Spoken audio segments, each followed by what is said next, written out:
Vamos continuar a leitura do livro Pecados Intocáveis, de Jerry Bridges, capítulo 10, parte 2, Ingratidão.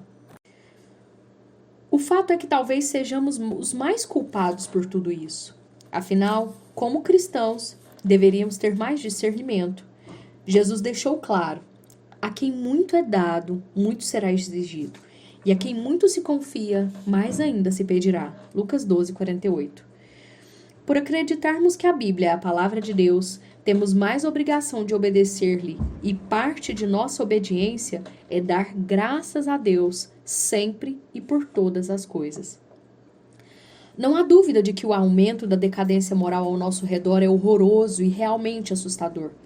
Ficamos imaginando até onde a coisa vai.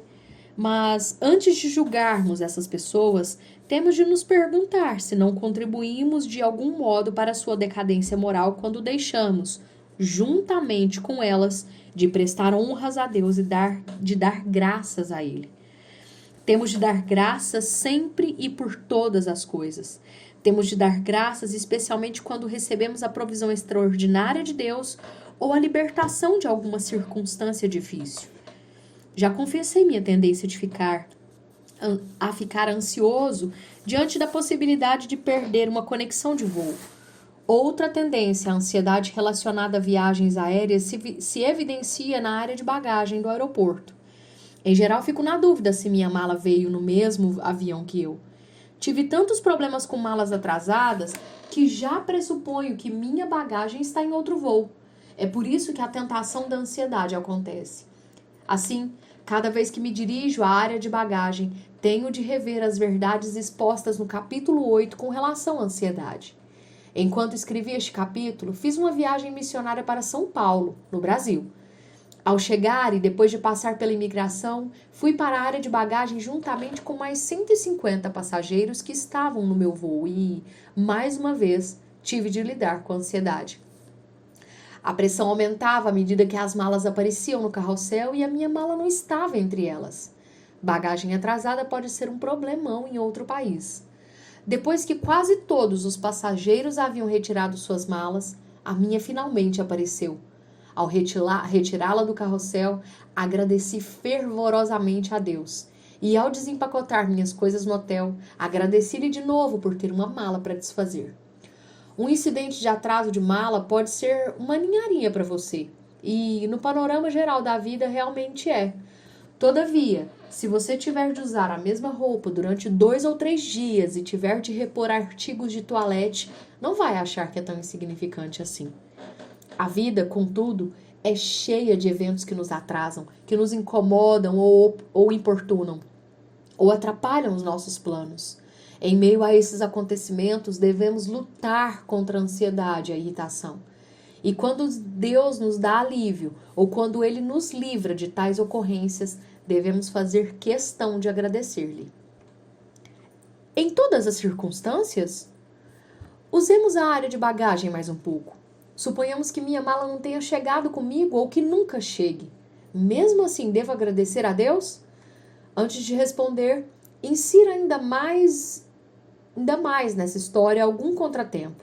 Seja uma situação real ou uma situação que você espere que nunca lhe aconteça. Isso fará com que a resposta à pergunta a seguir não seja teórica. Agora, nesse caso, você deve agradecer a Deus pela situação, seja ela real, seja ela hipotética. A pergunta é: devemos agradecer a Deus quando as coisas não saem do jeito que esperávamos? A resposta é sim, mas por uma razão diferente. Em 1 Tessalonicenses 5,18, Paulo escreve: deem graças em todas as circunstâncias, pois essa é a vontade de Deus para vocês em Cristo Jesus. NVI. Esse mandamento é diferente do mandamento de Efésios 5,20, que nos manda agradecer a Deus por todas as coisas.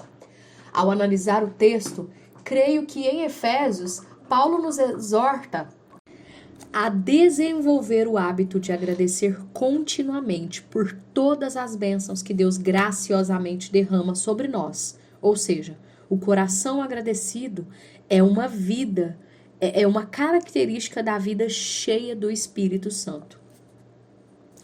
No versículo de Tessalonicenses, contudo, Paulo nos instrui a dar graças em todas as circunstâncias, mesmo quando não sentimos gratidão por um acontecimento. Será que Paulo está pedindo que tenhamos força de vontade e agradeçamos entre dentes, mesmo quando em nossos corações só existe decepção? A resposta está nas promessas de Deus que encontramos em Romanos 8, 28, 29, 38 e 39.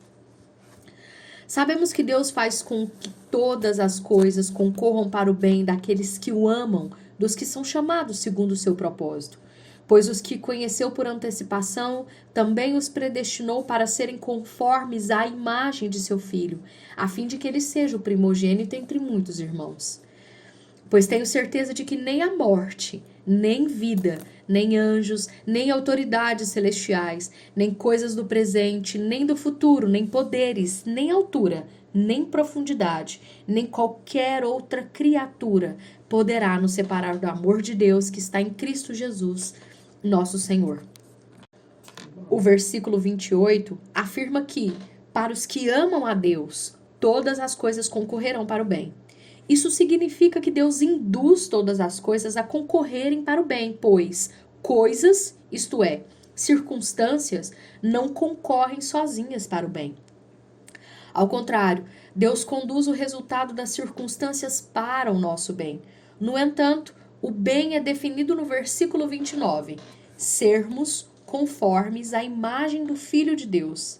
Em outras palavras, Paulo diz que o propósito de Deus é que todas as nossas circunstâncias, boas ou ruins, e no contexto que Paulo tem em mente, especialmente as ruins, sejam instrumentos de nossa santificação, de nosso crescimento contínuo à imagem de Cristo. Portanto, nas situações em que o resultado não é o que esperávamos, devemos agradecer a Deus porque, de algum modo, Ele usará o fato para o desenvolvimento de nosso caráter cristão. Não temos de ficar especulando como Ele irá fazer isso, pois os seus caminhos geralmente são misteriosos e estão além de nossa compreensão. Pela fé na promessa de Deus feita em Romanos 8, 28 e 29, obedecemos à ordem de 1 Tessalonicenses 5,18 de dar graças em todas as circunstâncias. Além do mais, quando estamos em meio a uma situação difícil, temos a promessa dos versículos 38 e 39 de que nada, incluindo a situação em que nos encontramos, pode nos separar do amor de Deus. Repito que temos de nos agarrar a essa promessa pela fé.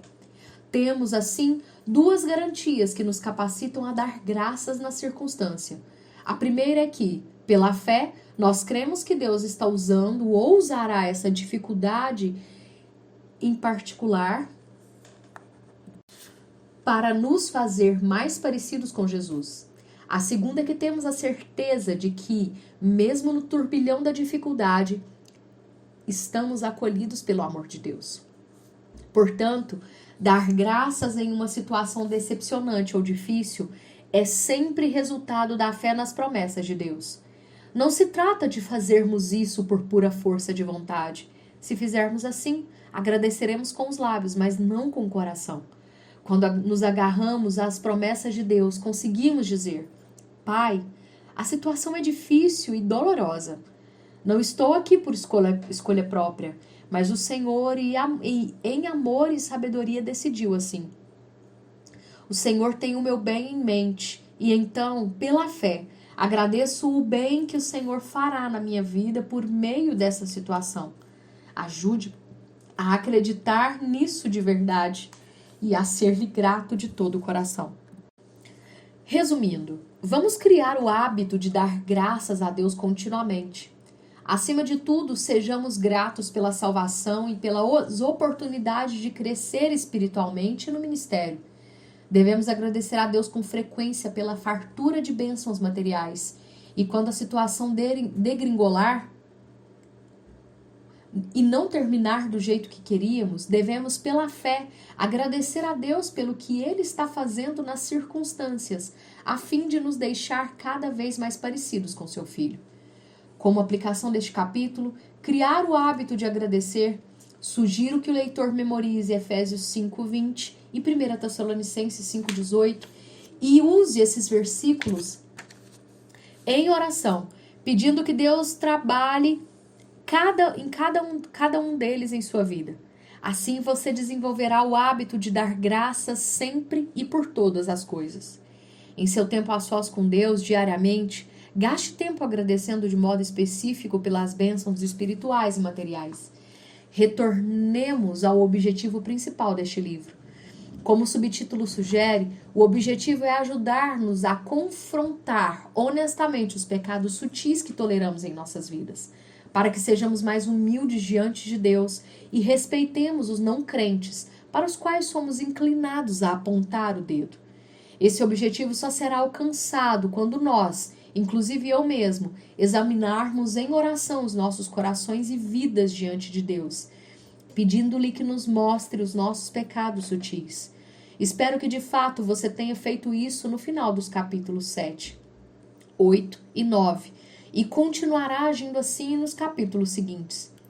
Se você já está desanimado com seus pecados, lembre-se do Evangelho. Embora sua obediência à lei de Deus seja maculada e imperfeita, a obediência de Cristo é perfeita e completa. E Deus não só perdoa os seus pecados, tanto sutis como os que não são tão sutis assim, mas também creditou a você essa obediência impecável de Jesus. Deus realmente quer trabalhar em você e com você em seus pecados sutis, mas como seu pai e não como seu juiz. Se você não se abalou com nada nestes 4 últimos capítulos, então precisa estudá-los novamente. Mesmo que você não seja propenso à ansiedade, irritação ou insatisfação, tem certeza de que não é um tanto impiedoso? Sua vida está totalmente centrada em Deus, de modo que é dessa perspectiva que você enxerga tudo o que lhe acontece? E como fica a ingratidão? Você agradece a Deus sempre por tudo e agradece-lhe nas situações difíceis da vida? Tomara que tenhamos visto que carregamos pecados intocáveis em nossas vidas. Talvez atitudes e ações que nunca consideramos pecado, nem mesmo percebemos que eram tão sérios. Se você se sentiu pequeno de alguma forma e seu coração ficou mais terno, então você é um bom candidato a prosseguir, porque é provável que os pecados que analisaremos daqui para frente serão mais feios do que os examinados até agora. E assim nós concluímos o capítulo 10. E quanta coisa nós abrigamos em nós, quantos pecados sutis que nós abrigamos em nós e não nos damos conta.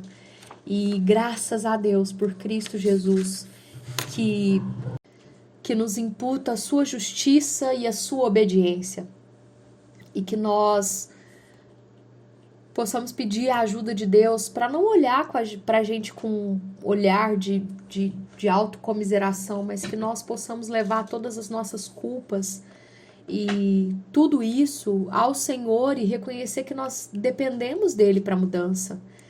E que com a ajuda dele nós venhamos a cultivar o hábito de agradecer em tudo de forma consciente, que ele abra os nossos olhos para que nós possamos, mesmo nas melhores situações e nas situações adversas, agradecê-lo, dar graça, porque nós entendemos pela palavra que isso vai colaborar para o nosso bem, de uma forma ou de outra.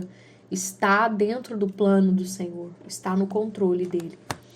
E eu espero que essa leitura, que essa meditação esteja sendo valiosa para você.